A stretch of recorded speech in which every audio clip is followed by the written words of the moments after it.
Hello students, Mehta college के digital platform पर आपका स्वागत है। अपना इलेक्ट्रॉनिक्स के अंदर चल रहा था full wave rectifier. Full wave rectifier के बारे में अपन ने 3-4 पॉइंट पढ़ लिए थे। अपन ने इसका एवरेज वैल्यू निकाल ली थी करंट की एवरेज वैल्यू अपने पास आई थी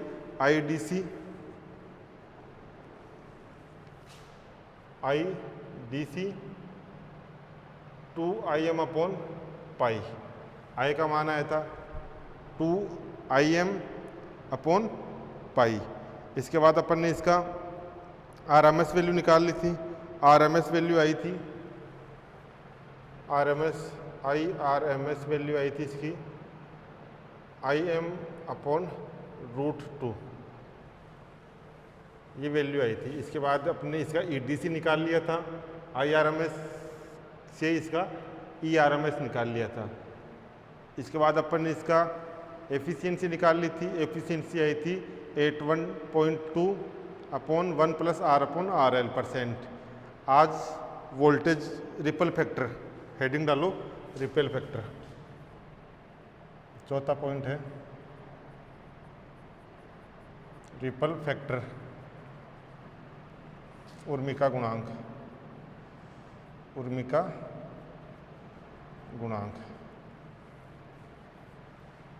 गुणांक क्या होता है? उर्मिका गुणांक होता है जो अपने पास आउटपुट पल्सेटिंग वोल्टेज या करंट है, आउटपुट पल्सेटिंग वोल्टेज या करंट है। इस आउटपुट पल्सेटिंग वोल्टेज या करंट में AC का मान कितना है? इसमें AC alternating current, AC voltage या करंट का मान कितना है, उस मान को ही उर्मिका गुणांक कहते हैं। यानी आउटपुट पल्सेटिंग वोल्टेज या करंट के अंदर AC करंट या वोल्टेज का जो भाग है, उस भाग को ही उर्मिका गुणांक कहते हैं। यानी जो पल्सेटिंग होती है, उस पल्सेटिंग को ही उर्मिका गुणांक या रिपल फैक्टर कहते हैं। इसमें लिखो रिपल फैक्टर।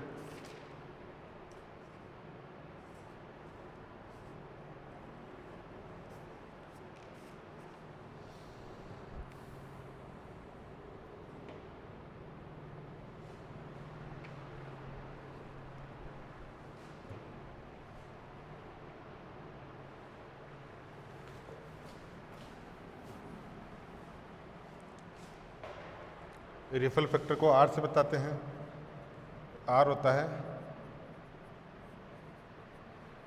प्रत्यावर्ती धारा का प्रभावी मान अपॉन दिष्ट धारा का प्रभावी मान अपॉन दिष्ट धारा का प्रभावी मान। औसत या दिष्ट धारा का प्रभावी मान, ये होता है पल्सेटिंग वाली, और ये प्रत्यावर्ती धारा का मान। यानी R होगा आपका IAC upon IDC, IAC upon IDC। IDC का मान अपने पास है, IAC का मान निकालेंगे। IDC का मान है तो अपन IAC का मान निकालेंगे, तो ये हो जाएगा आपका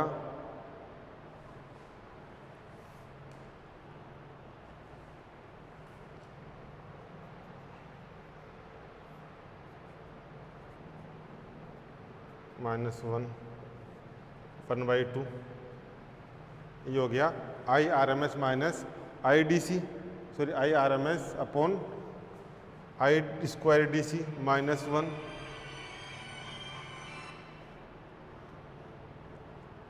अब IRMS और IDC का मान रख दो। IRMS और IDC का मान रख दो। IRMS के मान रखें तो ये हो जाएगा अपना IM² upon 2 4im² π² minus 1/2। Solve करो इसको सॉल्व करो। सॉल्व करेंगे तो ये आ जाएगा आपका कैंसिल आउट, ये हो जाएगा π² अपॉन 8, यानी r आ गया अपना π² अपॉन 8 माइनस 1 π² माइनस 1। यहाँ से ये आ जाएगा आपका, इसका भी 1/2 है, तो ये आ जाएगा आपका 0.48%, 0.48%। एक मिनट, ये आ जाएगा r का मान आ जाएगा 0.482 या r आ जाएगा 48.2%, 48.2%। ये आ गया उर्मी का गुणांक का मान, ये उर्मी का गुणांक का मान आ गया।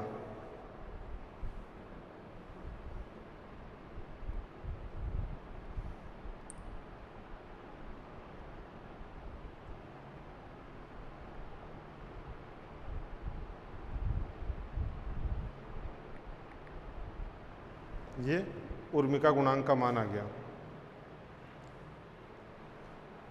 लिखो इसको।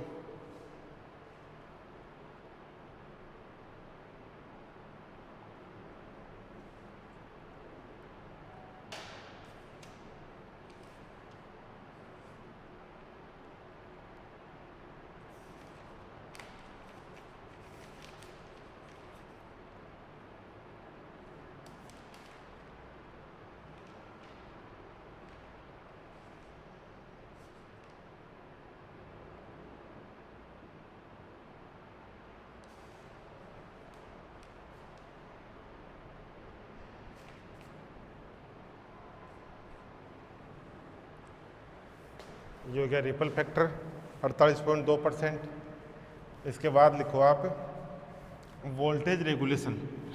Voltage regulation V no load minus V full load upon V full load. Formula अपन ने पहले देख लिया था, फॉर्मूला वही रहेगा, थ्योरी वही रहेगी। तो इसमें देखो वोल्टेज रेगुलेशन, हेडिंग डालो वोल्टेज रेगुलेशन।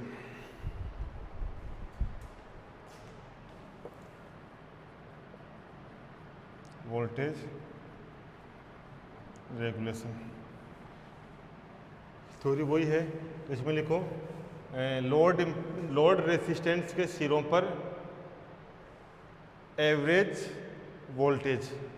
तो लिखो लोड रेसिस्टेंस के सिरों पर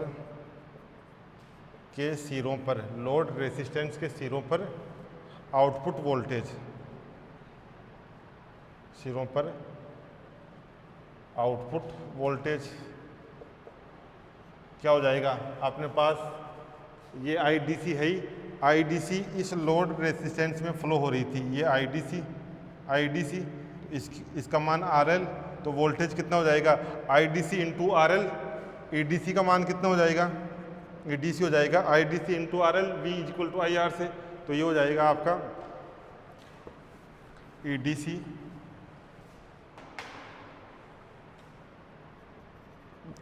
is equal to IDC dot RL, IDC RL. अब आईडीसी का मान ये रहा, आईडीसी का मान है 2Im अपॉन पाई आरएल।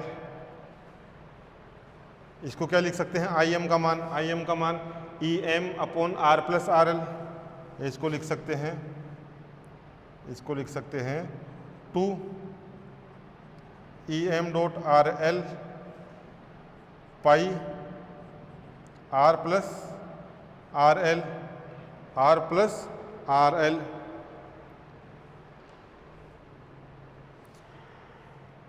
यहाँ तक लिखो। इसको चेंज करते हैं,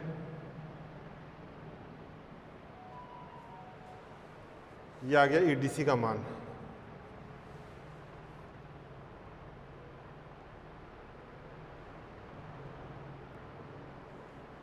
इसको लिख सकते हैं 1 minus R upon R plus R L. इस वाले को ये लिख सकते हैं, देखो इसको सोल्व करोगे तो वापस यही आ जाएगा। तो इसको लिख सकते हैं E D C is equal to 2 pi 1 plus R upon R plus R L, ये लिख सकते हैं।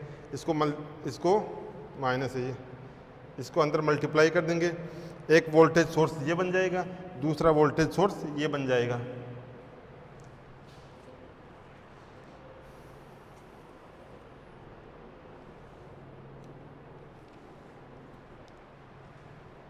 लिखो इसमें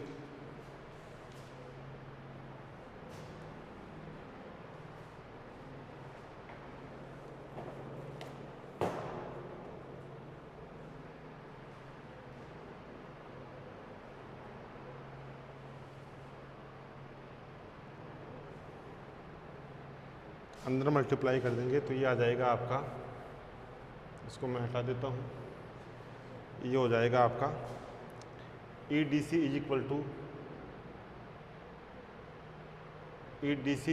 to 2 upon pi minus 2 upon pi R plus R L, R plus R L. तो यहाँ से ये हो जाएगा आपका I D C R L.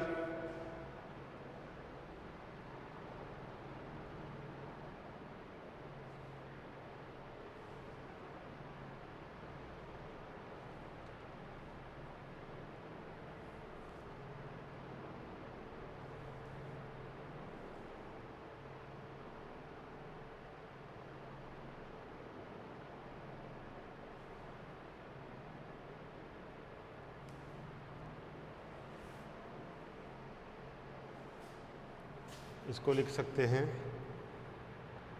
2 पाई, ये हो जाएगा आपका, ये तो हो जाएगा IM minus 2 upon pi R, ये हो जाएगा IDC 2 upon pi minus IDC R, IDC। यानी जो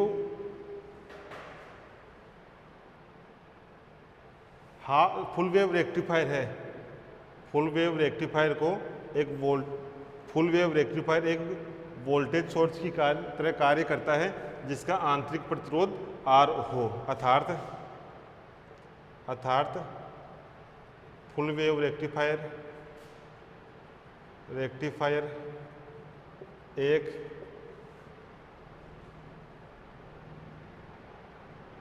स्थिर वोल्टेज स्रोत, स्थिर वोल्टता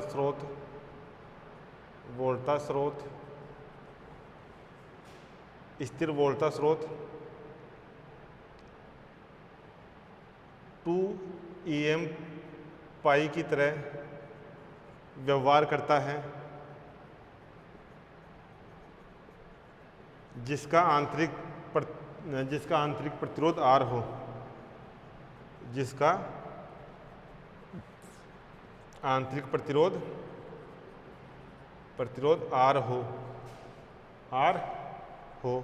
यानी ये जो अपना फुल वेव रेक्टिफायर है,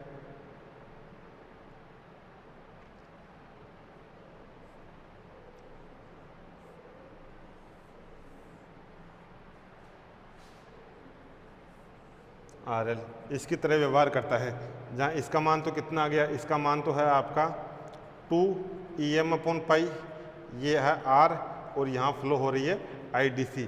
अर्थात फुल वेव रेक्टिफायर एक स्थिर वोल्टेज सोर्स 2 अपॉन पाई की तरह व्यवहार करता है जिसका आंतरिक प्रतिरोध R हो, यानी ये वाला डायग्राम बना लो, R हो।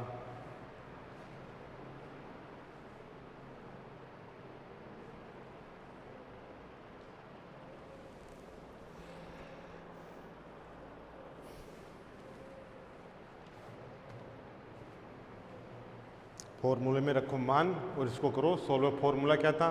फॉर्मूला था आपका V no load minus V full load upon V full load.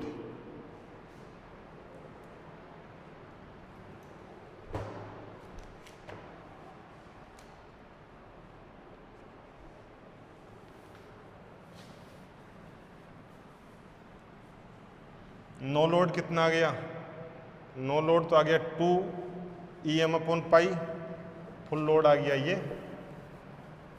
तो लिखो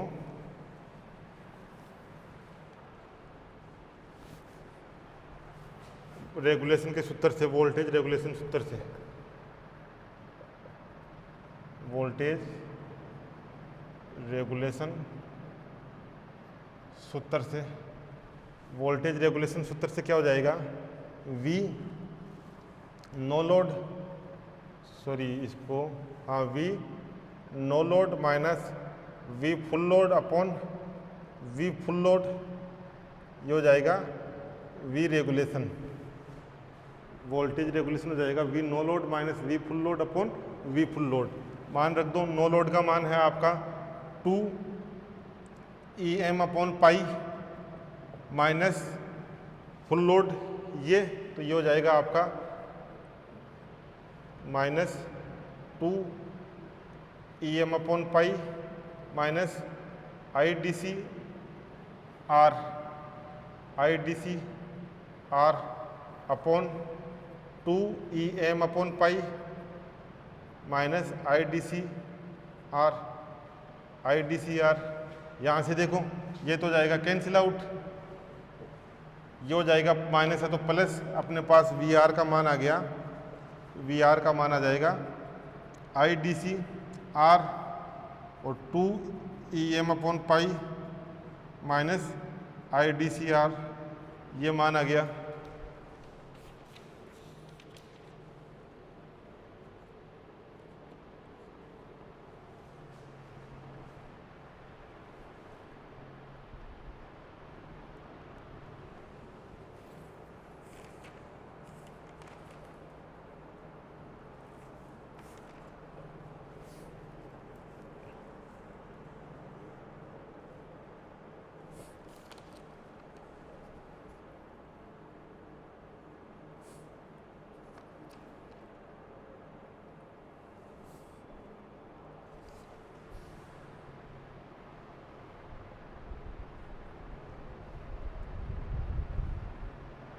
अब यहाँ से इसका मान निकाल लो, इसका मान निकाल लो, इसका मान क्या हो जाएगा?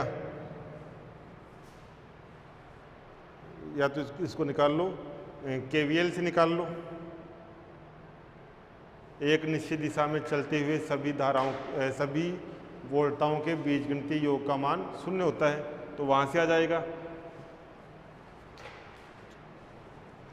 वहाँ से इसका मान हो जाएगा 2 EM अपॉन पाई, यह आ जाएगा आपका ID, धारा है आपकी IDC R plus RL, IDC R plus IDC RL, ये हो जाएगा इसका मान। तो ये मान यहाँ पुट कर दो, ये मान यहाँ पुट कर दो, तो अपने पास VR का मान आ जाएगा, VR इज इक्वल टू, ऊपर तो है IDC R, नीचे आ जाएगा आपका IDC R plus IDC RL minus IDC R, ये कैंसिल आउट हो जाएगा, IDC से IDC कैंसिल आउट हो जाएगा, यहाँ बचेगा VR is equal to R upon RL। ये आ गया इसका वोल्टेज रेगुलेशन। वोल्टेज रेगुलेशन क्या होगा? R क्या है? R है RS plus RF, RS secondary coil है उसका रेजिस्टेंस, RF है डायोड का रेजिस्टेंस। ये आ गया इसका वोल्टेज रेगुलेशन। अब आएगा पीक इनवर्स वोल्टेज, इसको यहाँ तक लिखो।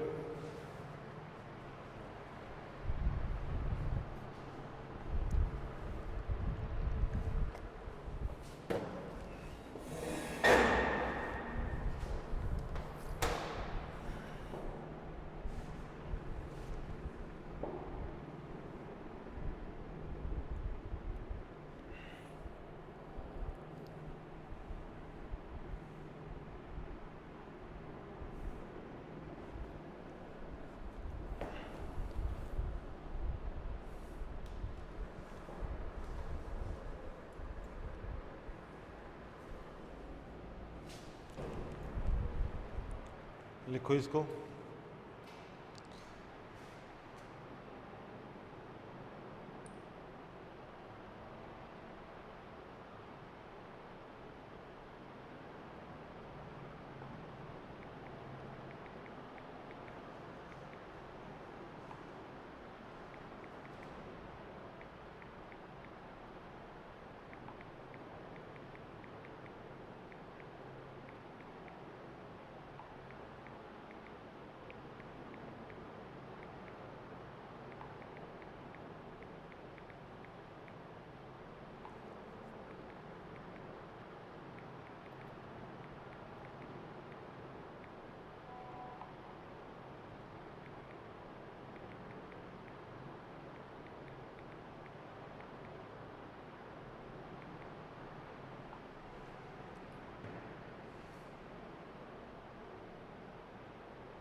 इसमें लिखो पीक इनवर्स वोल्टेज।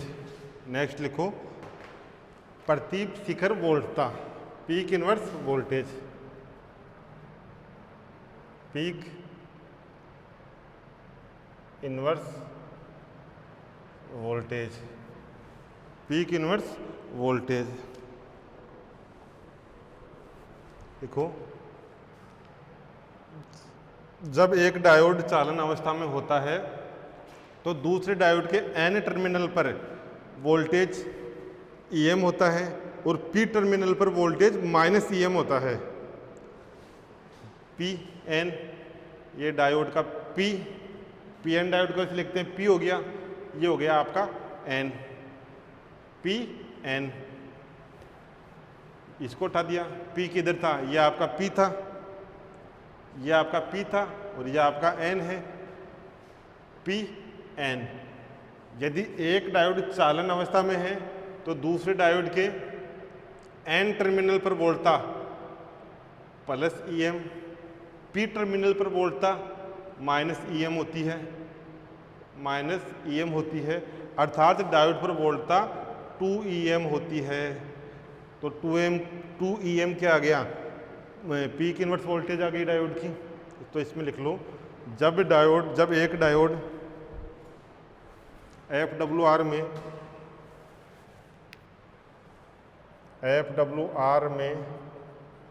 जब एक डायोड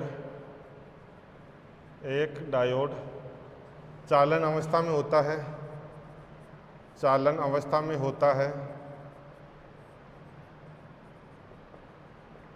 है, तब दूसरे डायोड के एन टर्मिनल पर वोल्टेज ईएम होती है। तब दूसरे डायोड के एन टर्मिनल पर, जो एन सिरा है वो एन टर्मिनल पर वोल्टता प्लस ईएम होती है, तथा पी टर्मिनल पर वोल्टेज माइनस ईएम होती है, तथा पी टर्मिनल पर वोल्टेज माइनस ईएम होती है।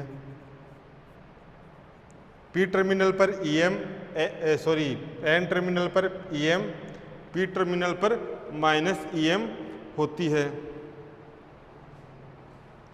अतः इस डायोड पर इस प्रकार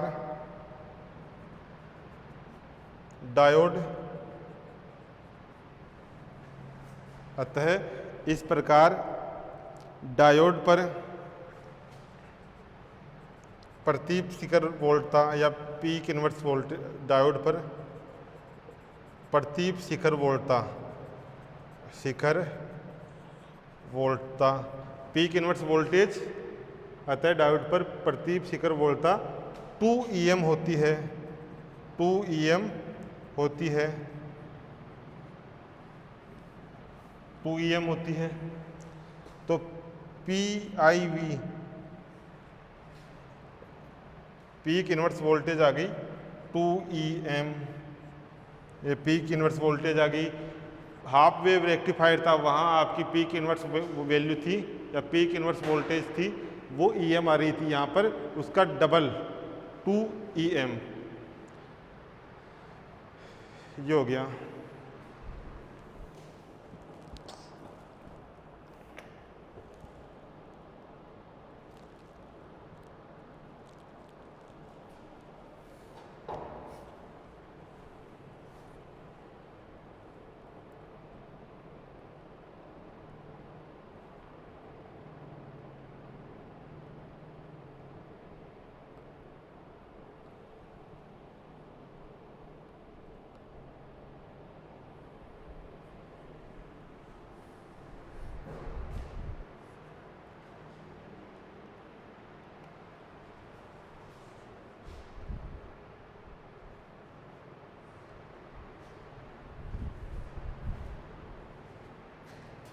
इसमें लिखो आउटपुट वोल्टेज और आउटपुट करंट के फ्रीक्वेंसी कंपोनेंट।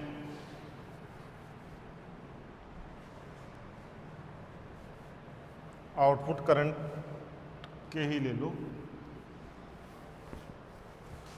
लिखो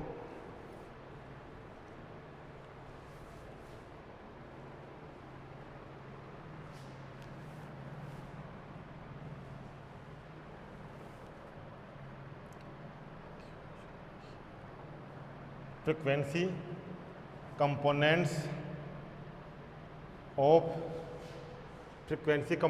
of output voltage and output current, frequency component of output voltage and output current, ये निकालना है। तो लिखो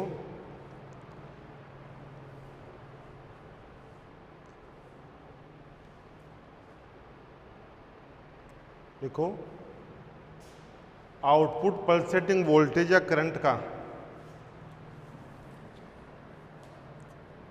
आउटपुट पल्सेटिंग वोल्टेज या करंट का प्रारूप, आउटपुट पल्सेटिंग वोल्टेज या करंट का प्रारूप 0 से T/2 व T/2 से T तक, T समय तक एक सा रहता है, समय तक एक सा रहता है। आउटपुट पल्सेटिंग वोल्टेज व करंट का प्रारूप 0 से T व T/2 से 0 से T/2 व T/2 से T तक एक साथ रहता है। यानी I का मान आ गया, I1 का मान आ गया आपका, IM को कॉमन ले लो, IM को कॉमन ले लिया, 1/पाई plus 1/2 sine omega t plus 1/2 sine omega t plus है आपका minus 3/2 pi cos 2 omega t, minus 3/2 pi cos omega t minus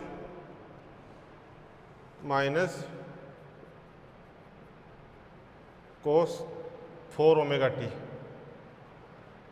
ये डॉट डॉट डॉट चलता जाएगा। 1/2 sine omega t minus 3 pi cos 2 omega T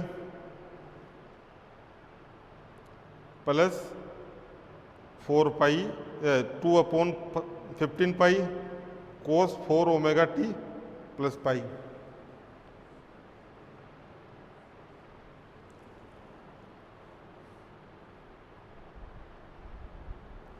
तो I2 क्या हो जाएगी?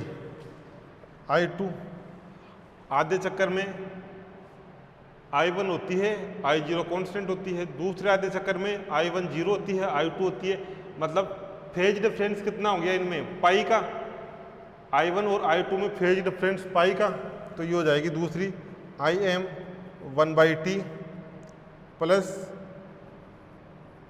Sign omega t plus pi minus 3/2 pi cos 2 omega t plus pi minus 2/15 pi cos 4 omega t plus पाई। यानी इनमें phase difference कितना हो गया? पाई का हो गया ना, ये और ये पाई का फेज डिफरेंस हो गया। तो सब में पाई ऐड कर दिया I2 में। अब आउटपुट पल्सेटिंग वोल्टेज कितनी हो जाएगी? I1 plus I2। I क्या हो जाएगी? I1 plus I2। यानी अपने पास ये पार्ट तो आ रहा है DC का और ये बाकी के पार्ट आ रहे हैं AC के पार्ट आ रहे हैं।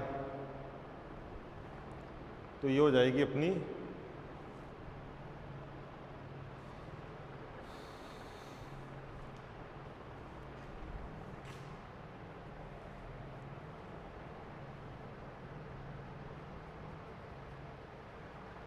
Im 2/पाई दूसरा पद है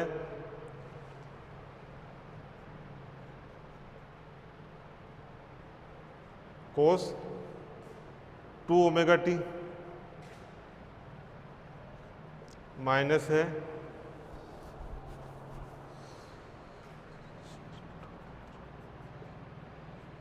कोस 4 ओमेगा टी। ये चलते जाएंगे आगे। तो ये तो आ गया अपने पास DC का घटक और ये आगे बाकी के AC के घटक। ये तो आ गई DC कितनी आ गई? DC कंपोनेंट्स आ गए अपने पास। ये 2Im/पाई, याद हो तो ये IDC का मान यही आया था। तो ये तो आ गई IDC का मान और जो शेष हैं वो आ जाएंगे AC के कंपोनेंट। रिमेनिंग कंपोनेंट्स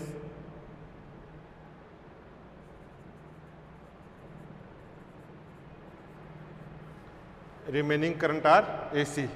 जो ये वाले हैं ये AC के कंपोनेंट आ गए। तो ये आपका फ्रीक्वेंसी कंपोनेंट आ गया। इस प्रकार ये फुल वेव रेक्टिफायर आपका कंप्लीट हो गया। उतारो इसको।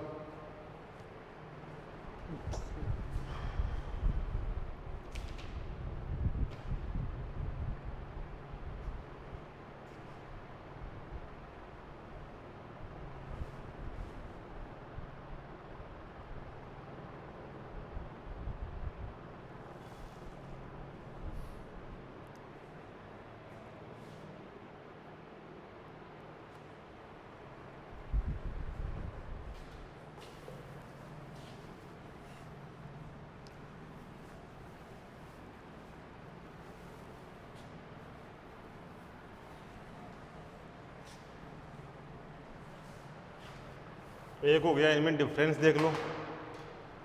Full wave rectifier, sorry half wave rectifier ले लो इधर। हाफ वेव रेक्टिफायर और full wave rectifier. Half wave rectifier और फुल वेव रेक्टिफायर में डिफरेंस।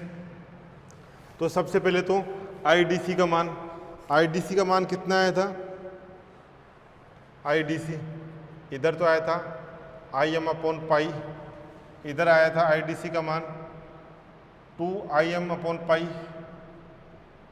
एक डिफरेंस तो ये आ गया। इधर IRMS का मान आया था, IRMS का मान आया था आपका IM/2, IM/2 इधर आया था, IRMS का मान आया था IM/√2, दूसरा डिफरेंस हो गया। एफिशिएंसी या नीटा, नीटा इधर कितनी आई थी, इधर आई थी 40.2, 40.6, 1 + R/RL, ये एफिशिएंसी आई थी। इधर आई थी नीटा 81.2, 1 + R/RL, ये आई थी। आर का मान इधर कितना आया था, इधर आया था 1.21, इधर आया था आर का मान 0.48, उर्मिका गुणांक का मान, रिपल फैक्टर का मान। यहाँ पीक इन्वर्स वोल्टेज कितनी आई थी, पीक इन्वर्स वोल्टेज आई थी इधर EM, इधर पीक इन्वर्स वोल्टेज आई थी 2EM, ये पीक इन्वर्स वोल्टेज का हो गया। तो ये सारे हाफ वेव रेक्टिफायर और फुल वेव रेक्टिफायर में डिफरेंस आ गए।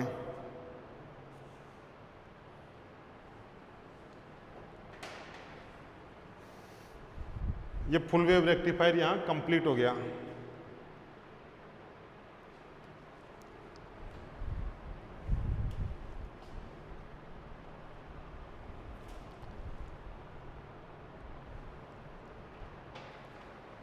उतार लो इसको।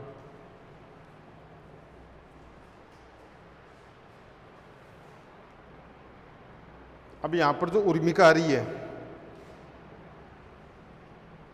आर,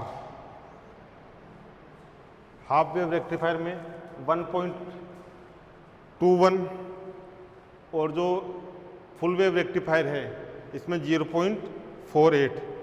ये जो उर्मिका आ रही है, इस उर्मिका को दूर करेंगे, उर्मिका को दूर, यानी जो पल्सेटिंग करंट और वोल्टेज है DC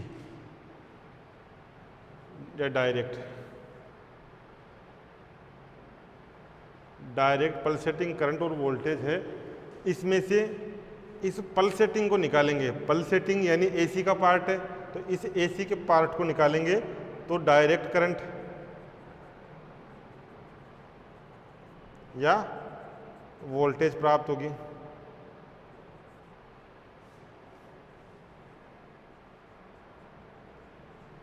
इस डायरेक्ट वोल्टेज और करंट को प्राप्त करने के लिए पल्सेटिंग को निकालेंगे, और इस पल्सेटिंग को निकालते हैं फिल्टर की सहायता से। किसकी सहायता से? फिल्टर। वो आपका नेक्स्ट टॉपिक होगा फिल्टर। यहाँ तक इसको कंप्लीट करो, इसका आगे का कल देखते हैं।